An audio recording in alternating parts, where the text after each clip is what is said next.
Lakers at Pelicans. Man, they've been out in New Orleans for a minute. This one's at 7:30 Eastern. A lot of Lakers fans yesterday with some theories on what they should do. ESPN's Mike Greenberg, Greeny, said the Lakers should sit LeBron and AD.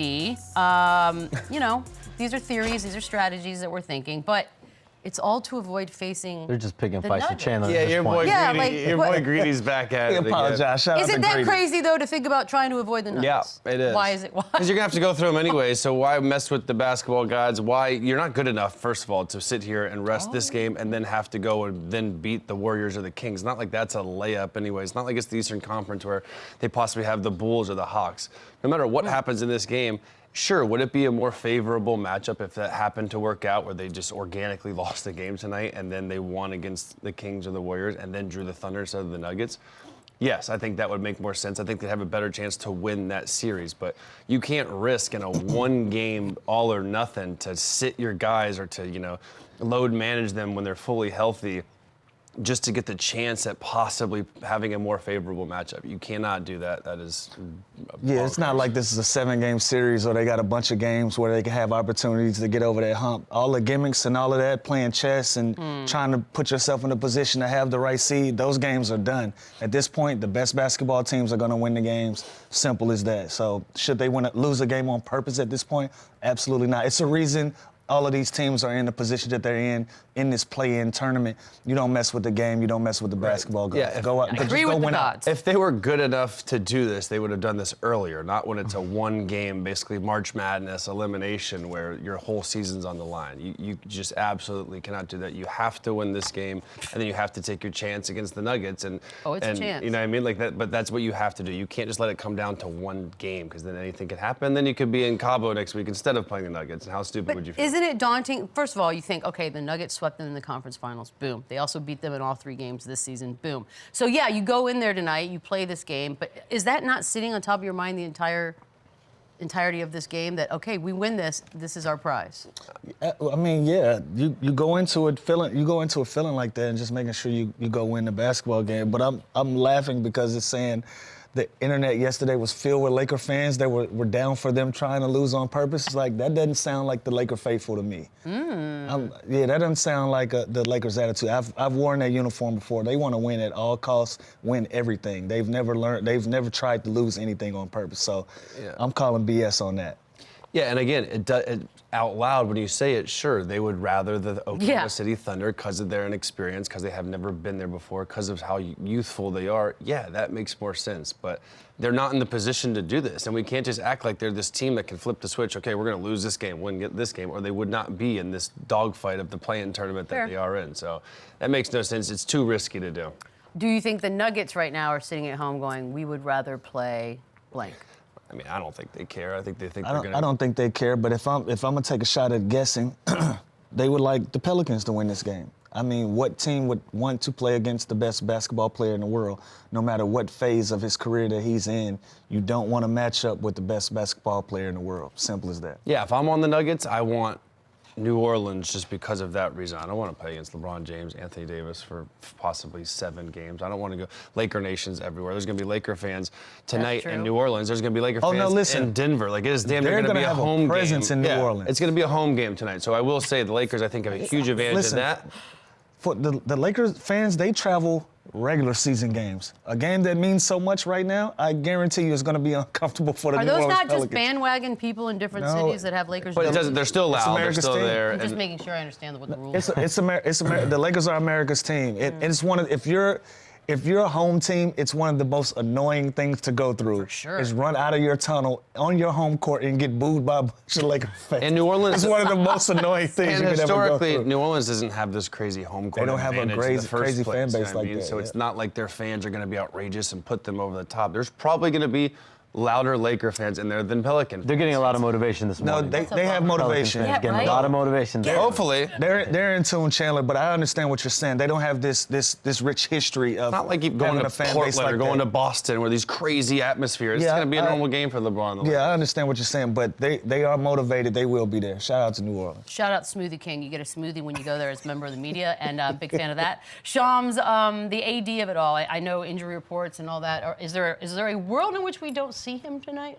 I don't see a scenario where Anthony Davis doesn't play. He himself came out after the game on Sunday and said, there's no doubt I'm going to play. I've had some conversations in the last 24 hours. The plan is for him to play.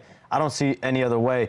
But for sure, the Lakers have to play for 7. You don't tank. This idea of tanking for 8, I don't see the Lakers do that. You play to win. There's too much to risk. And the other thing is, by playing Denver if you do win and you do play Denver in that 2-7 matchup, you at least get them early in the playoffs. Last year, there's a lot of wear and tear on LeBron James. There's a lot of wear and tear throughout that roster. You get them early, you're going to have to play them anyway.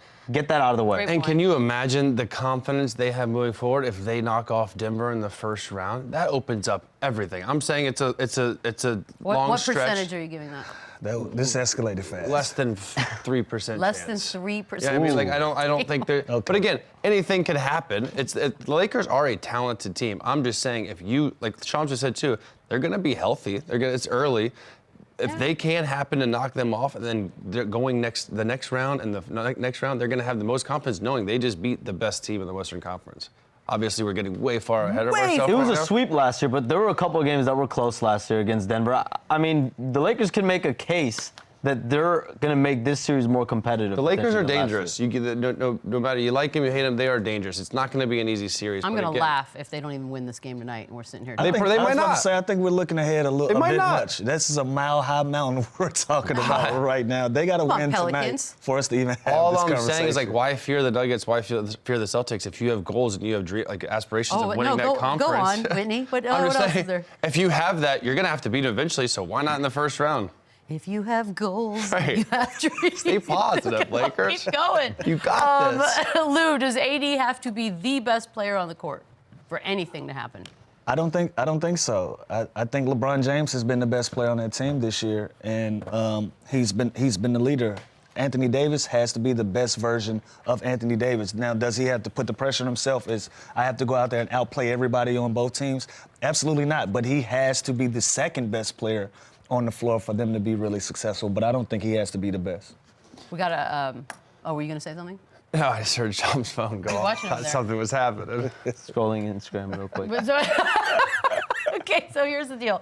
AD had 30 points, 11 rebounds in 33 minutes against New Orleans. That was on Sunday.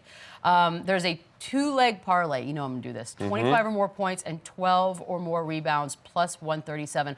That dropped down already? Man, you should take it now. How are we feeling about it? I love that, and I have one little stat here that I love for this game. The Lakers rank second in the league in points in the paint at 56 points a game, and Anthony Davis has 16 of those points. Ooh. They don't really have a guy to guard him. Valanciunas he's great big, but he's not as mobile to guard him. Herb Jones is too small, and Zion, I would assume, is going to start on him. He's going to make him have to work on both ends. So I think Anthony Davis does have to be that dominating force. I think you have to get him the ball, no matter who starts on him, especially if it's Zion. I think you try and get him in early foul trouble.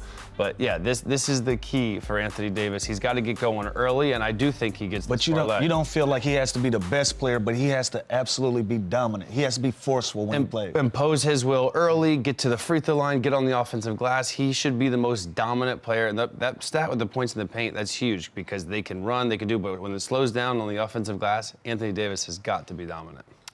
Brandon Ingram, by the way, made his return with the knee injury thing on Sunday. And he played 23 minutes. So is he full-time go, no restriction? His minutes are going to go even higher, I think, tonight. I think he's going to be more of a full go than not. To me, the biggest thing, though, with this Pelicans team is now that you've reintegrated B.I., who I believe Lou Will played with. Yep. You reintegrate him into the lineup. Play with everybody. That's true. Zion was so comfortable when Brandon Ingram was out with having the ball in his hands, playing that point forward role. I think for the Pelicans, the big question is always with this team when Zion's healthy is how do you blend these two guys? How do you make both of them fit next to each other and play at a high level? And tonight will be another example for them to try to figure that out. Chandler, I'm hot, right? I'm sweating. It's really hot. This hoodie is so thick and warm. There's a lot going on. It's almost like here. you didn't know that it's always hot in here. I'm sweating too. no, It makes everyone feel it's better. hot. And I'm sure it does. Let's talk about ceiling for the Pelicans. There are certain teams that I think we just sort of assume that there's a very low ceiling. I don't know what you're putting over New Orleans here. I mean, contender seems like a stretch. I don't think they're real contenders. I loved this team early last year when we were talking about Willie Green, Coach of the Year, and they have all these young assets with, with Murphy and Herb Jones and Alvarado, and then they have these stars. When they're healthy, they're really, really good. And now, as of lately, C.J. McCollum has found his rhythm. He's gotten hot. Valanciunas, you know what you're going to get from him. You're going to get a solid double-double pretty much every single night with that guy. And then they have two elite players that can get out in transition. They can go get you a bucket, and Brandon Ingram and Zion Williamson. So I think they do have a lot of talent. They are on the right trajectory. I just don't think with the Western Conference being so deep this year, this is their year. But I wouldn't be surprised. Either way, this game could go either way tonight. They've had a great year. They're now with Brandon Ingram back too. That kind of gives another layer. If I had to pick, I think I'm going Lakers tonight. Though still, I think the Lakers get more. I think the Lakers get more calls. I think the NBA wants the Lakers to move on. Conspiracy.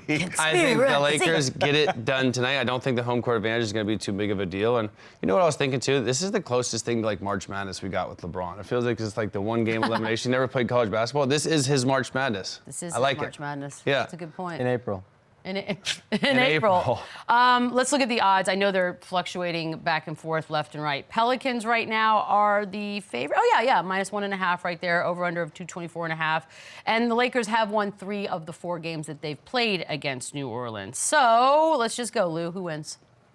Yeah, who you got? Who you got? It's going to be the Lakers. Like I said, I'm one of those guys. I don't bet against LeBron James. I don't bet against Steph Curry when it comes down to it for the money. If it comes down to winning a basketball game for the money, to move on, to do anything special, those are 2 guys I've just learned to never bet against. So I got Lakers tonight. I agree. And you know, we've never played in a play-in, but whoever loses this game, that pressure has got to be crazy on the next game. You know what I mean? Like you had a chance of locking the 7th seed, and now you have the 1 game later, you're going home. So this is such a big game, and whoever it is not going to have an easy game next round, whether it's going to be Sacramento or Golden State. You know what? I'm going to say New Orleans, just to be Let's mix it up. I mean, they've looked good lately. They look really good against Sacramento. That's not a bad I don't know pick. what it is, though, but like Lakers, Pelicans, they've had their number. They beat them in the in-season tournament, and they beat them on Sunday for the chance to play 7-8. I like to say they're due. This is for the money. This really is This is different. for everything. Yes, sir. For to go get beat everything. by the Nuggets, but yeah, it's for everything. Yeah, sick reward. It's like a weird prize.